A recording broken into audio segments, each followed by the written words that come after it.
Hello friends, आज का जो सेशन लेके आया है इसमें हम लोग एक बार फिर से आरआरबी एनटीपीसी सीबीटी 1 एग्जाम का प्रीवियस ईयर सेट देखने जा रहे हैं। 21/1/2021 को ये एग्जाम हुआ था, सेकंड शिफ्ट का क्वेश्चन है ये। और बता दें आप लोगों को, अभी हम लोग किरण पब्लिकेशन के बुक से आरआरबी एनटीपीसी के लिए प्रीवियस ईयर सेट कवर कर रहे हैं। सीट नंबर 13 आज हम लोग इस बुक का देखने जा रहे हैं। ठीक है फ्रेंड्स, तो चलिए शुरू करते हैं आज का सेशन। और इसमें हम लोग मैथ और रीजनिंग का जो क्वेश्चन है फ्रेंड्स, इसका आंसर टिक कर देंगे, आप लोग खुद से सॉल्व कर लीजिएगा। जीके जीएस और करंट अफेयर्स का जो सेट में जो क्वेश्चन होगा उस क्वेश्चन को हम लोग देखेंगे। ठीक है, तो देखिए क्वेश्चन नंबर जो फर्स्ट यहाँ पे दिया गया है, कथन और निष्कर्ष का क्वेश्चन है ये, रीजनिंग का क्वेश्चन। तो इसको सबसे पहले आप लोग ध्यान से पढ़ लीजिए। और फ्रेंड्स, इसका जो राइट आंसर हो जाएगा वो ऑप्शन नंबर यहाँ पे जो 3 दिया गया है, ये बिल्कुल सही आंसर इसका हो जाएगा। ठीक है, उसके बाद जो अगला प्रश्न हो जाएगा इसमें प्रश्न नंबर 2। देखिए इसका जो राइट आंसर हो जाएगा वो ऑप्शन नंबर जो 2 दिया गया, ये बिल्कुल सही हो जाएगा। 17 सेंटीमीटर इसका आंसर निकल के आएगा। देखेंगे अगला प्रश्न, क्वेश्चन नंबर यहाँ पे क्वेश्चन नंबर 3 हो जाएगा। देखिए क्वेश्चन नंबर 3 का friends right answer option number जो 3 दिया गया, ये बिल्कुल सही हो जाएगा। ठीक है, ऑप्शन नंबर जो 3 दिया गया है इसका सही आंसर है। और उसके बाद जो नेक्स्ट क्वेश्चन है इसमें कह रहा है कि निम्नलिखित में से क्या एक एस्टर है।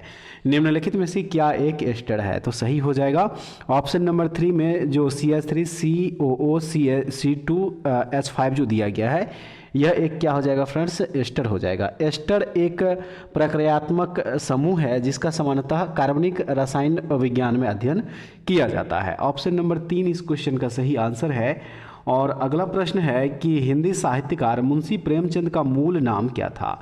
हिंदी साहित्यकार मुंशी प्रेमचंद का मूल नाम क्या था, तो फ्रेंड्स इनका मूल नाम था धनपत राय। ऑप्शन नंबर जो 4 दिया गया बिल्कुल सही हो जाएगा। ठीक है, चलिए नेक्स्ट जो क्वेश्चन दिया गया इस क्वेश्चन को देख लीजिए। क्वेश्चन नंबर यहाँ पे हो जाएगा 6 और इसका जो राइट आंसर हो जाएगा फ्रेंड्स वो ऑप्शन नंबर यहाँ जो 4 दिया गया, ये बिल्कुल सही है। ठीक है, नेक्स्ट हो जाएगा इसमें क्वेश्चन नंबर 7 और क्वेश्चन नंबर जो 7 दिया गया, देखिए इसका सही आंसर ऑप्शन नंबर यहाँ पे जो 2 दिया गया, ये बिल्कुल सही निकल के आएगा। नेक्स्ट देख लीजिए 8 नंबर क्वेश्चन का फ्रेंड्स सही आंसर ऑप्शन नंबर 2 है। उसके बाद जो अगला प्रश्न 9 नंबर है, इसका सही आंसर हो जाएगा ऑप्शन नंबर 4। चलिए अगला प्रश्न देखेंगे, प्रश्न नंबर 10 में दिया गया है 65वें फिल्म फेयर पुरस्कार 2020 में मुख्य भूमिका पुरुष के लिए सर्वश्रेष्ठ अभिनेता का पुरस्कार किसने जीता। 65वें फिल्म फेयर पुरस्कार 2020 की बात हो रहा है यहाँ पे। तो ये सर्वश्रेष्ठ जो अभिनेता का पुरस्कार मिला था वो मिला था रणवीर सिंह को। ठीक है, रणवीर सिंह को जो है ये पुरस्कार मिला था उनकी फिल्म गली बॉय के लिए। ऑप्शन नंबर जो 4 दिया गया है इस क्वेश्चन का सही आंसर है। और नेक्स्ट है कि WHO यानी कि वर्ल्ड हेल्थ ऑर्गेनाइजेशन ने 2023 तक औद्योगिक रूप से उत्पादित वैश्विक खाद्य आपूर्ति से निम्नलिखित में से किसे समाप्त कर देने के अपने लक्ष्य को प्राप्त करने के लिए फूड एंड बेवरेज अलायंस के साथ साझेदारी की है। तो इसका सही answer option number 2 trans fat हो जाएगा। ठीक है, ट्रांस फैट जो है देखिए इस क्वेश्चन का यहाँ पे सही आंसर हो जाएगा। और जो इसका अगला प्रश्न दिया गया है इसमें प्रश्न नंबर हो जाएगा 12। देखिए इस क्वेश्चन का यहाँ पे सही आंसर जो हो जाएगा वो ऑप्शन नंबर जो 1 में दिया गया है 39, ये हो जाएगा। ठीक है, निकालिएगा आप लोग। उसके बाद नेक्स्ट 13 नंबर क्वेश्चन का फ्रेंड्स सही आंसर यहाँ पे ऑप्शन नंबर जो 2 दिया गया 4:1, ये हो जाएगा। नेक्स्ट हो जाएगा इसका 14 नंबर क्वेश्चन। देखिए 14 नंबर जो क्वेश्चन दिया है इसका सही आंसर है ऑप्शन नंबर यहाँ पे 2 होगा। उसके बाद 15 का राइट आंसर फ्रेंड्स हो जाएगा ऑप्शन नंबर 4। 16 का सही आंसर हो जाएगा ऑप्शन नंबर 1। नेक्स्ट यहाँ जो दिया गया है 17 नंबर, इसमें है कह रहा है कि निर्मित और निर्यातित वस्तुओं को प्रशासन द्वारा निर्धारित मूल्य पर बेचे जाने हेतु दिल्ली में एक विशेष बाजार शेरा-ए-अदल की स्थापना किसने की। शेरा-ए-अदल की स्थापना किसने की थी। तो चलिए पहले इसका ऑप्शन देख लीजिए। यहाँ पे ऑप्शन जो दिया गया है तो देखिए फ्रेंड्स इसका सही answer option number 3 Alauddin Khilji हो जाएगा। ठीक है, अलाउद्दीन खिलजी। वस्तुओं की कीमत तय करने के पश्चात अलाउद्दीन ने बाजार को भी श्रेणियों में विभाजन कर दिया और बाजार को समानता पर जो है 3 श्रेणियों में विभाजित किया गया था। तो ऑप्शन नंबर जो 3 दिया अलाउद्दीन खिलजी, इस क्वेश्चन का सही आंसर है। और देखेंगे अब अगला प्रश्न जो दिया है इसमें 18 नंबर, देखिए इसका सही आंसर ऑप्शन नंबर जो 2 दिया गया ये होगा। नेक्स्ट 19 नंबर क्वेश्चन में कह रहा है कि मिश्रित कृषि की मुख्य विशेषता क्या है। मिश्रित कृषि की मुख्य विशेषता क्या है? सही आंसर इसका हो जाएगा देखिए पशुओं का पालन और फसलों की खेती एक साथ करना, यही मिश्रित कृषि की मुख्य विशेषता है। ऑप्शन नंबर जो 4 दिया गया है इस क्वेश्चन का यहाँ पे सही आंसर हो जाएगा। ठीक है, नेक्स्ट जो क्वेश्चन है इसमें 20 नंबर कह रहा है कि भारतीय अर्थव्यवस्था है। भारतीय अर्थव्यवस्था क्या है? तो फ्रेंड्स भारतीय अर्थव्यवस्था जो है यह एक मिश्रित अर्थव्यवस्था है। ठीक है, मिश्रित अर्थव्यवस्था ऑप्शन नंबर 2 हो जाएगा इस क्वेश्चन का यहाँ पे सही आंसर। चलिए अगला प्रश्न जो है इस प्रश्न को देख लीजिए, 21 नंबर जो दिया गया है। ठीक है, 21 नंबर जो क्वेश्चन दिया गया है फ्रेंड्स, इस क्वेश्चन को सबसे पहले आप लोग देख लीजिए, उसके बाद चलिए इसका ऑप्शन देखते हैं। 4 ऑप्शन दिया गया है और सही आंसर इसका ऑप्शन नंबर जो 4 दिया गया ये बिल्कुल सही हो जाएगा। ठीक है, उसके बाद जो नेक्स्ट क्वेश्चन है इसमें कह रहा है कि चार्ल्स बैबेज द्वारा डिजाइन किया गया पहला यांत्रिक कंप्यूटर किस नाम से जाना जाता है? चार्ल्स बैबेज द्वारा डिजाइन किया गया पहला यांत्रिक कंप्यूटर किस नाम से जाना जाता है? तो यह जाना जाता है एनालिटिकल इंजन के नाम से। ठीक है, एनालिटिकल इंजन ऑप्शन नंबर 2 जो है इसका देखिए बिल्कुल सही है। चलिए अब जो अगला प्रश्न है इसको देखते हैं, प्रश्न नंबर 23। इसका फ्रेंड्स जो सही आंसर हो जाएगा वो ऑप्शन नंबर जो 1 दिया गया है ये हो जाएगा। उसके बाद 24 का सही आंसर है ऑप्शन नंबर 4। 25 नंबर जो क्वेश्चन दिया गया है देखिए इसका सही आंसर ऑप्शन नंबर 2 हो जाएगा। नेक्स्ट 26 नंबर में कह रहा है कि इनमें से कौन सा संगठन जलवायु परिवर्तन के प्राकृतिक, राजनीतिक एवं आर्थिक प्रभावों के साथ साथ इसका उद्देश्यपरक वैज्ञानिक दृष्टिकोण प्रदान करता है? इनमें से कौन सा संगठन है? तो वह संगठन है ऑप्शन नंबर यहाँ देखिए जो 3 में दिया गया है, international union for conservation of nature यानी कि IUCN। ठीक है, IUCN ऑप्शन नंबर 3 इस क्वेश्चन का सही आंसर हो जाएगा। और फ्रेंड्स इस संगठन की स्थापना 1948 यानी कि 1948 ईस्वी में हुई थी, IUCN की स्थापना। ठीक है, IUCN की स्थापना जो है 1948 ईस्वी में हुई थी, आप लोग ये भी जरूर याद रखिएगा। और यह डेटा एकत्र करने और विश्लेषण, अनुसंधान, क्षेत्रीय परियोजनाओं और शिक्षा के क्षेत्र में कार्यरत है ये संगठन। ठीक है, तो ऑप्शन नंबर 3 जो दिया गया ये बिल्कुल सही है। और 27 नंबर क्वेश्चन का फ्रेंड्स सही आंसर यहाँ पे ऑप्शन नंबर जो 3 दिया गया है ये हो जाएगा। 28 नंबर जो क्वेश्चन है देखिए इस क्वेश्चन को सबसे पहले आप लोग पूरा पढ़ लीजिए, आगे क्वेश्चन और दिया गया है यहाँ पे, और देखिए यहाँ पे जो है क्वेश्चन और आगे दिया गया है। और उसके बाद जो इसका जो ऑप्शन दिया गया है तो इसका जो राइट आंसर हो जाएगा ऑप्शन नंबर 4, ये बिल्कुल सही हो जाएगा। 28 नंबर क्वेश्चन का सही आंसर ऑप्शन नंबर 4 हो जाएगा। देखेंगे अगला प्रश्न में क्या दिया गया है। प्रश्न नंबर 29 में देखिए इसमें कह रहा है कि DRDO द्वारा विकसित उस रोबोट का क्या नाम है जो खतरनाक वस्तुओं का पता लगाने, उन्हें नियंत्रित करने और नष्ट करने के लिए उपयोग में लाया जाता है? उस रोबोट का नाम क्या है? तो फ्रेंड्स उस रोबोट का नाम है दक्ष। ठीक है, उस रोबोट का नाम क्या है? तो दक्ष है। दक्ष जो है भारत के रक्षा अनुसंधान और विकास संगठन यानी कि DRDO द्वारा डिजाइन और विकसित एक विद्युत संचालित दूर संवेदी वाहन है। ऑप्शन नंबर यहाँ जो 4 दिया गया है इस क्वेश्चन का सही आंसर हो जाएगा। और नेक्स्ट है इसमें कि 1942 में भारतीय राष्ट्रीय कांग्रेस की ओर से निम्नलिखित में से किसने सबसे पहले भारत छोड़ो प्रस्ताव का मसौदा तैयार किया था?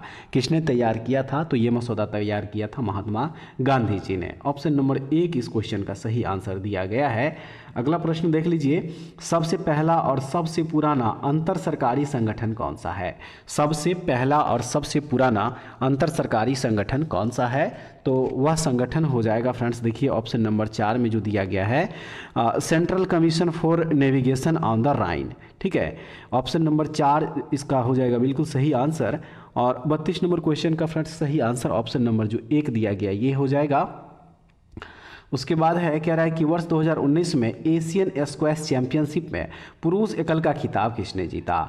तो चलिए इसका पहले ऑप्शन देख लीजिए। यहाँ पे देखिए 4 ऑप्शन दिया गया है और इसका जो सही आंसर यहाँ पे जो हो जाएगा फ्रेंड्स 33 का वो हो जाएगा ऑप्शन नंबर 2। ठीक है, सौरभ घोषाल। सौरभ घोषाल जो है देखिए इस क्वेश्चन का यहाँ पे सही आंसर दिया गया है। और नेक्स्ट क्वेश्चन जो दिया गया है 34 नंबर, इसका सही आंसर जो हो जाएगा वो ऑप्शन नंबर जो 3 दिया गया, ये देखिए इस क्वेश्चन का बिल्कुल सही आंसर यहाँ पे होगा। नेक्स्ट 35 नंबर क्वेश्चन में कह रहा है कि भगत सिंह और बटुकेश्वर दत्त ने दिल्ली केंद्रीय विधानसभा में स्मोक बम फेंके, वे किसका विरोध कर रहे थे? वे किसका विरोध कर रहे थे? सही आंसर इसका हो जाएगा option number 1, trade dispute bill and public safety bill, इन्हीं का जो है ये विरोध कर रहे थे। ऑप्शन नंबर 1 इसका बिल्कुल सही आंसर दिया गया है। 36 का फ्रेंड्स सही आंसर जो दिया गया है ऑप्शन नंबर 4 ये हो जाएगा। और उसके बाद नेक्स्ट क्वेश्चन में कह रहा है कि प्रतिरोध का एसआई मात्रक क्या है। प्रतिरोध का एसआई मात्रक, तो प्रतिरोध का एसआई मात्रक होता है ओम। ठीक है, प्रतिरोध का एसआई मात्रक क्या होता है, ओम होता है। ओम जो है यह विद्युत प्रतिरोध की एसआई की व्युत्पन्न इकाई है, जिसका नाम जर्मन भौतिक वैज्ञानिक जॉर्ज ओम के नाम पर रखा गया है। ठीक है, जॉर्ज ओम के नाम पे। ऑप्शन नंबर 3 जो दिया गया है ये बिल्कुल सही है। 38 नंबर क्वेश्चन जो दिया है फ्रेंड्स, इसका सही आंसर ऑप्शन नंबर 1 हो जाएगा। नेक्स्ट क्वेश्चन जो दिया गया इसमें कह रहा है कि अक्टूबर 2020 तक प्राप्त जानकारी के अनुसार भारत के संविधान में कितने भाग है। भारत के संविधान में कितने भाग है अक्टूबर 2020 तक प्राप्त जानकारी के अनुसार। तो चलिए पहले इसका ऑप्शन देख लीजिए। देखिए फ्रेंड्स, यहाँ जो 4 ऑप्शन दिया गया है इसमें से राइट आंसर जो हो जाएगा वो ऑप्शन नंबर यहाँ जो 4 दिया गया है 25 ये हो जाएगा। वर्तमान में भारतीय संविधान में टोटल कितने भाग है, तो 25 भाग है। ऑप्शन नंबर 4 जो दिया है ये बिल्कुल सही हो जाएगा। और मूल संविधान में फ्रेंड्स टोटल 22 भाग था। ठीक है, 3 भाग जो है आगे आके जोड़ा गया है। तो ऑप्शन नंबर 4 25 भाग बिल्कुल सही आंसर दिया गया है। 40 नंबर क्वेश्चन का सही आंसर ऑप्शन नंबर 1 है। 41 का हो जाएगा फ्रेंड्स ऑप्शन नंबर 1। चलिए अगला प्रश्न जो है इस प्रश्न को देखेंगे। 42 नंबर कह रहा है कि निम्नलिखित में से कौन सा भारतीय रिजर्व बैंक का कार्य नहीं है। निम्नलिखित में से कौन सा भारतीय रिजर्व बैंक का कार्य नहीं है। तो देखिए इसमें यह प्रतिभूति बाजार के विकास को बढ़ावा देता है, ये आरबीआई का कार्य नहीं है। ऑप्शन नंबर 4 जो दिया है ये बिल्कुल सही आंसर दिया गया है। नेक्स्ट है, निम्नलिखित में से किस सेमी हाई स्पीड ट्रेन 18 के नाम से भी जाना जाता है। निम्नलिखित में से किस सेमी हाई स्पीड ट्रेन, जो कौन से सेमी हाई स्पीड ट्रेन है जो कि ट्रेन 18 के नाम से भी जाना जाता है, तो वह है वंदे भारत एक्सप्रेस, जिसको कि ट्रेन 18 के नाम से भी जाना जाता है। ये ऑप्शन नंबर 4 इस क्वेश्चन का राइट आंसर हो जाएगा। अगला प्रश्न में कह रहा है कि हुरकिया बॉल लोक नृत्य शैली का संबंध किस भारतीय राज्य से है। हुरकिया बॉल लोक नृत्य शैली का संबंध किस भारतीय राज्य से है, तो इसका संबंध है उत्तराखंड राज्य से। हुरकिया बॉल नृत्य जो है फ्रेंड्स यह उत्तराखंड का एक महत्वपूर्ण लोक नृत्य है जो कृषि के मौसम के दौरान किया जाता है। ऑप्शन नंबर 1 उत्तराखंड इस क्वेश्चन का सही आंसर हो जाएगा। नेक्स्ट है, 2019 में CJI यानी कि चीफ जस्टिस ऑफ इंडिया के खिलाफ यौन उत्पीड़न मामले में पूछताछ करने वाली आंतरिक समिति के अध्यक्ष कौन थे। कौन थे अध्यक्ष, सही आंसर है जस्टिस SA बोबड़े जो है उसके अध्यक्ष थे। ऑप्शन नंबर 4 जो है इसका बिल्कुल सही आंसर हो जाएगा। देखिए फ्रेंड्स, भारत के पूर्व मुख्य न्यायाधीश रंजन गोगोई ने सर्वोच्च न्यायालय के एक पूर्व कर्मचारी द्वारा उन पर लगाए गए यौन उत्पीड़न के आरोपों की जांच के लिए सर्वोच्च न्यायालय के वरिष्ठतम न्यायाधीश न्यायमूर्ति SA बोबड़े को नियुक्त किया था। तो option number 4 justice SA Bobde इस क्वेश्चन का राइट आंसर है। अगला प्रश्न, मानव शरीर की सबसे लंबी हड्डी कौन सी है। मानव शरीर की सबसे लंबी हड्डी कौन सी है, तो वह है जांघ की हड्डी, जिसको कि फीमर कहा जाता है। ठीक है, मानव शरीर की ये सबसे लंबी हड्डी होती है। ऑप्शन नंबर 4 जो दिया गया है देखिए ये बिल्कुल सही आंसर यहाँ पे हो जाएगा। और 47 जो क्वेश्चन है इसका राइट आंसर ऑप्शन नंबर 4 हो जाएगा। 4% इसका बिल्कुल सही आंसर निकल के आएगा। नेक्स्ट क्वेश्चन देख लीजिए, निम्नलिखित में से किसे भारत के राष्ट्रपति द्वारा नियुक्त नहीं किया जाता है। निम्नलिखित में से किसे भारत के राष्ट्रपति द्वारा नियुक्त नहीं किया जाता है, तो राज्य के जो मुख्यमंत्री होते हैं ये भारत के राष्ट्रपति के द्वारा नियुक्ति जो है इनका नहीं किया जाता है। राज्य के राज्यपाल जो है मुख्यमंत्री को नियुक्त करता है। ऑप्शन नंबर 2 जो दिया गया ये बिल्कुल सही आंसर इसका हो जाएगा। और उसके बाद नेक्स्ट है कि माइक्रोफोन रूपांतरित करता है, यानी कि किसको किस में रूपांतरित करता है माइक्रोफोन। सही आंसर है ध्वनि ऊर्जा को विद्युत ऊर्जा में। माइक्रोफोन का क्या कार्य है, तो ध्वनि ऊर्जा को ये विद्युत ऊर्जा में क्या करता है, रूपांतरित करता है। तो ऑप्शन नंबर 4 इस क्वेश्चन का सही आंसर है। 50 नंबर क्वेश्चन का फ्रेंड सही आंसर ऑप्शन नंबर जो 4 दिया गया है देखिए ये बिल्कुल सही हो जाएगा। 51 का राइट आंसर हो जाएगा ऑप्शन नंबर 4। और उसके बाद जो अगला क्वेश्चन है इसमें, भारत में बचत बैंक खाते पर दी जाने वाली ब्याज दर किसके द्वारा निर्धारित की जाती है। भारत में बचत बैंक खाते पर दी जाने वाली ब्याज दर किसके द्वारा निर्धारित की जाती है, तो ये संबंधित बैंक के द्वारा जो है निर्धारित की जाती है। ऑप्शन नंबर 4 इसका राइट आंसर हो जाएगा। 53 नंबर क्वेश्चन को सबसे पहले आप लोग पढ़ लीजिएगा फ्रेंड्स सही से, ठीक है। और उसके बाद देखिए जो ऑप्शन यहाँ पे दिया गया है 53 का, इसका जो सही आंसर हो जाएगा फ्रेंड्स ऑप्शन नंबर जो 4 दिया गया ये बिल्कुल सही हो जाएगा। ठीक है, नेक्स्ट क्वेश्चन में कह रहा है कि हमारे शरीर में प्रोटीन की कमी से कौन सा रोग होता है। हमारे शरीर में प्रोटीन की कमी से कौन सा रोग होता है।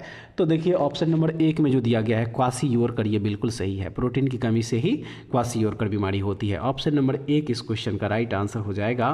55 नंबर का सही आंसर फ्रेंड्स ऑप्शन नंबर जो 1 दिया गया ये बिल्कुल सही है। 56 का राइट आंसर हो जाएगा ऑप्शन नंबर 2। अगला प्रश्न है कि कंप्यूटर शब्दावली के संदर्भ में DDL का पूर्ण रूप क्या है। कंप्यूटर शब्दावली के संदर्भ में DDL का पूर्ण रूप यानी कि फुल फॉर्म क्या होता है। तो इसका फुल फॉर्म होता है डेटा डेफिनेशन लैंग्वेज। ठीक है, डेटा डेफिनेशन लैंग्वेज जो है DDL का फुल फॉर्म होता है। तो ऑप्शन नंबर 1 इस क्वेश्चन का सही आंसर है। 58 का फ्रेंड्स राइट आंसर हो जाएगा ऑप्शन नंबर 3। और उसके बाद जो अगला प्रश्न है इसमें कह रहा है कि इनमें से कौन सा विश्व का एकमात्र संचालित नाभिकीय रिएक्टर है जिसमें U-233 ईंधन का उपयोग किया जाता है। विश्व का कौन सा एकमात्र संचालित नाभिकीय रिएक्टर है। तो वह रिएक्टर है कामिनी। ठीक है, कामिनी रिएक्टर है। ये भारत के कलपक्कम में इंदिरा गांधी परमाणु अनुसंधान केंद्र में स्थित एक शोध रिएक्टर है। तो ऑप्शन नंबर 1 कामिनी इस क्वेश्चन का राइट आंसर हो जाएगा। और उसके बाद अगला प्रश्न है राष्ट्रवाद के प्रचार के लिए समाचार पत्र अल हिलाल का प्रकाशन किसने आरंभ किया था।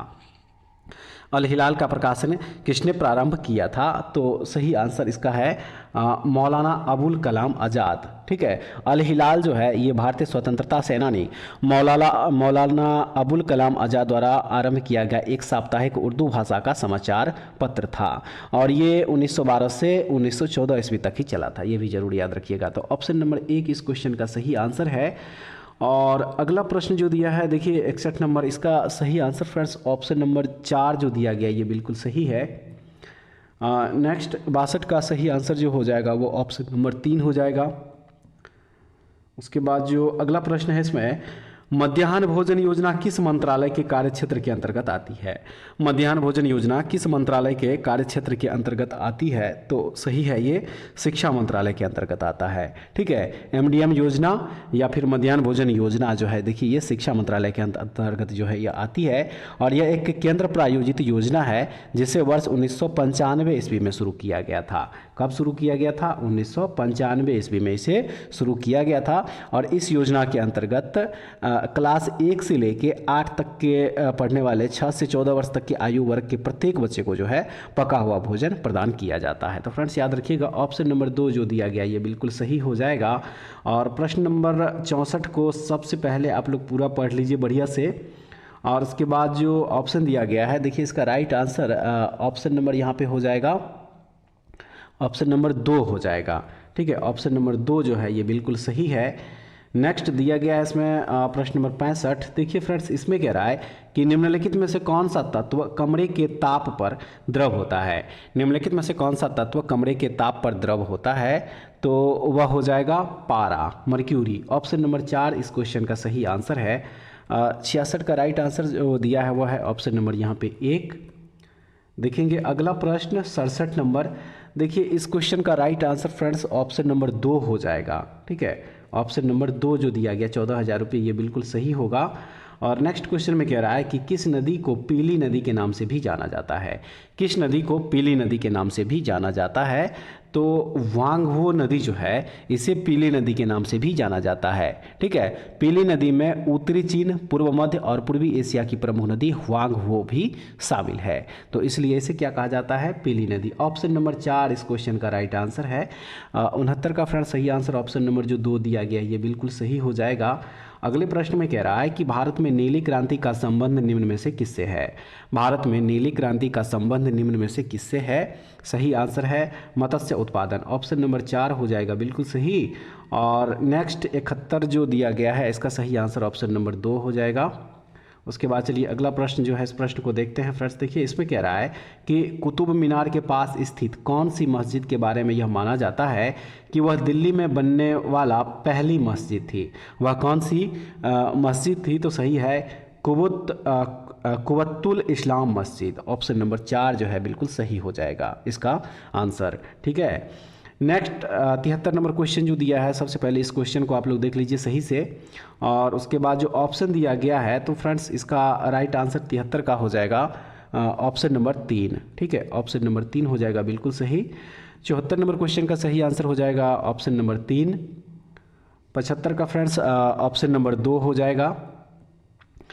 प्रश्न नंबर 76 में कह रहा है कि प्लासी के युद्ध में ब्रिटिश ईस्ट इंडिया कंपनी के सैन्य दल का नेतृत्व किसने किया था।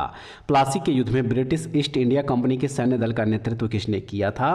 सही आंसर है रॉबर्ट क्लाइव। रॉबर्ट क्लाइव जो है देखिए ये ब्रिटिश ईस्ट इंडिया के तरफ से जो है ये सैन्य दल का नेतृत्व किया था। ऑप्शन नंबर 2 इसका सही आंसर हो जाएगा। फ्रेंड्स प्लासी का युद्ध जो है 23 जून 1757 ईस्वी को हुआ था। ठीक है, 1757 ईस्वी को जो है ये युद्ध हुआ था। रॉबर्ट क्लाइव के नेतृत्व में ब्रिटिश ईस्ट इंडिया कंपनी के सैनिकों ने बंगाल के अंतिम नवाब सिराजुद्दौला की सेना को पराजित किया था। ठीक है, सिराजुद्दौला की सेना को। तो ऑप्शन नंबर 2 में रॉबर्ट क्लाइव जो दिया गया इस क्वेश्चन का है सही आंसर। आइए फ्रेंड्स अब अगला प्रश्न देखेंगे। कह रहा है कि भारतीय संविधान का कौन सा संशोधन मौलिक अधिकार के रूप में संपत्ति के अधिकार के उन्मूलन से संबंधित है। तो वह हो जाएगा देखिए 44वां संविधान संशोधन। 44वां संविधान संशोधन जो कि 1978 ईस्वी में हुआ था। इसके तहत क्या किया गया था, तो संपत्ति के अधिकार को मौलिक अधिकारों की सूची से बाहर कर दिया गया था। ऑप्शन नंबर 4 इसका राइट आंसर है। और अगले प्रश्न में यहाँ पे दिया गया है कि निम्नलिखित में से किस भारतीय राज्य को 1972 तक नॉर्थ ईस्ट फ्रंटियर एजेंसी के रूप में जाना जाता था। वह कौन सा भारतीय राज्य है, तो वह है अरुणाचल प्रदेश। ऑप्शन नंबर 3 इस क्वेश्चन का सही आंसर हो जाएगा। ठीक है, चलिए अब अगला प्रश्न है, इस प्रश्न को देखेंगे। प्रश्न नंबर 79 में देखिए फ्रेंड्स इसमें दिया गया है, कह रहा है कि कंप्यूटर में सीपीयू के 3 घटक होते हैं। कंप्यूटर में सीपीयू के वे 3 घटक कौन से हैं, तो कंट्रोल यूनिट, एएलयू और मेमोरी, ये तीनों घटक हो जाएगा। ऑप्शन नंबर 2 है बिल्कुल सही। और अगला प्रश्न है कि संयुक्त राष्ट्र का कौन सा निकाय प्रत्यक्ष रूप से मनुष्यों के प्रजनन स्वास्थ्य से संबंधित है। वह कौन सा संयुक्त राष्ट्र का निकाय है। तो चलिए इसके लिए पहले ऑप्शन देख लीजिए। देखिए यहाँ जो 4 ऑप्शन दिया गया है इसमें से राइट आंसर फ्रेंड्स इस क्वेश्चन का हो जाएगा ऑप्शन नंबर 1 UNFPA। ठीक है, UNFPA संयुक्त राष्ट्र महासभा का एक सहायक अंग है जो इसके यौन तथा प्रजनन स्वास्थ्य एजेंसी के रूप में कार्य करता है। तो ऑप्शन नंबर 1 इस क्वेश्चन का राइट आंसर है। प्रतिवर्ष बसंत के मौसम में ओजोन छिद्र किसके ऊपर निर्मित होता है। प्रतिवर्ष बसंत के मौसम में ओजोन छिद्र किसके ऊपर निर्मित होता है, तो ये होता है अंटार्कटिका के ऊपर में। ऑप्शन नंबर जो 2 दिया गया है ये बिल्कुल सही हो जाएगा। प्रश्न नंबर 82 का सही आंसर फ्रेंड्स ऑप्शन नंबर जो 4 दिया गया, देखिए ये बिल्कुल सही है। नेक्स्ट क्वेश्चन में कह रहा है कि सशस्त्र बलों की संचार क्षमताओं को बढ़ाने के लिए इसरो ने 2018 में कौन सा उपग्रह लॉन्च किया था। कौन सा उपग्रह इसरो ने लॉन्च किया था 2018 ईस्वी में। राइट आंसर हो जाएगा GSAT-7A। GSAT, ठीक है, GSAT-7A ऑप्शन नंबर 4 इस क्वेश्चन का यहाँ पे राइट आंसर हो जाएगा। अगला प्रश्न जो दिया है 84, इसका सही आंसर फ्रेंड्स ऑप्शन नंबर 3 जो दिया गया ये हो जाएगा। देख लीजिए अगला प्रश्न 85 नंबर को। सबसे पहले इस प्रश्न को पहले आप लोग पूरा बढ़िया से पढ़ लीजिए। और इसका जो देखिए ऑप्शन जो दिया गया है इसका सही आंसर 85 का फ्रेंड्स ऑप्शन नंबर जो 1 है ये बिल्कुल सही हो जाएगा। 86 नंबर क्वेश्चन को देख लीजिए पहले। देखिए इसका जो यहाँ पे ऑप्शन दिया गया है राइट आंसर 86 का यहाँ पे ऑप्शन नंबर जो 4 है ये हो जाएगा। 87 का हो जाएगा ऑप्शन नंबर 2। 88 नंबर क्वेश्चन सबसे पहले देख लीजिए बढ़िया से। और इसका जो ऑप्शन दिया गया है फ्रेंड्स 88 का राइट आंसर हो जाएगा ऑप्शन नंबर 2। देख लीजिए नेक्स्ट क्वेश्चन 89। ठीक है, क्वेश्चन नंबर 89 को सबसे पहले देख लीजिए बढ़िया से। और राइट आंसर जो इसका हो जाएगा 89 का वो ऑप्शन नंबर जो 4 दिया गया है ये बिल्कुल सही हो जाएगा। 90 नंबर क्वेश्चन देख लेंगे पहले, उसके बाद ऑप्शन 4 ऑप्शन दिया है। 90 का सही आंसर ऑप्शन नंबर 3 जो दिया गया ये बिल्कुल सही है। 91 का फ्रेंड्स हो जाएगा ऑप्शन नंबर जो 3 दिया है ये बिल्कुल सही आंसर। 92 का राइट आंसर हो जाएगा ऑप्शन नंबर 1। 93 नंबर जो क्वेश्चन देखिए दिया गया है इसका सही आंसर ऑप्शन नंबर 4 है। 94 का फ्रेंड्स हो जाएगा ऑप्शन नंबर 3। 95 का राइट आंसर हो जाएगा ऑप्शन नंबर 2। 96 का हो जाएगा ऑप्शन नंबर 2। उसके बाद प्रश्न नंबर जो 97 दिया गया है इसका जो सही आंसर हो जाएगा यहाँ पे 97 का फ्रेंड्स हो जाएगा ऑप्शन नंबर यहाँ पे 4। 98 का हो जाएगा ऑप्शन नंबर 3। 99 का ऑप्शन नंबर जो 1 दिया गया ये बिल्कुल सही आंसर है। और लास्ट जो क्वेश्चन दिया गया, देखिए इस क्वेश्चन को सबसे पहले देख लीजिए आप लोग सही से। और 4 ऑप्शन में से इसका right answer friends option number जो 2 दिया गया ये बिल्कुल सही हो जाएगा। ठीक है, तो फ्रेंड्स उम्मीद करते हैं कि आज का जो प्रीवियस ईयर सेट था एनटीपीसी के लिए वो भी आप लोगों के लिए काफ़ी महत्वपूर्ण होगा। वीडियो पूरा जरूर देखिएगा और उसके बाद जाके कमेंट्स में बताइएगा कि टोटल आप लोग इसमें से कितना क्वेश्चन सही कर पाए हैं। ठीक है फ्रेंड्स, तो ऐसे वीडियो के लिए हमारे चैनल से जुड़े रहिए। नेक्स्ट वीडियो में दोबारा फिर से मिलते हैं, तब तक के लिए जय हिंद।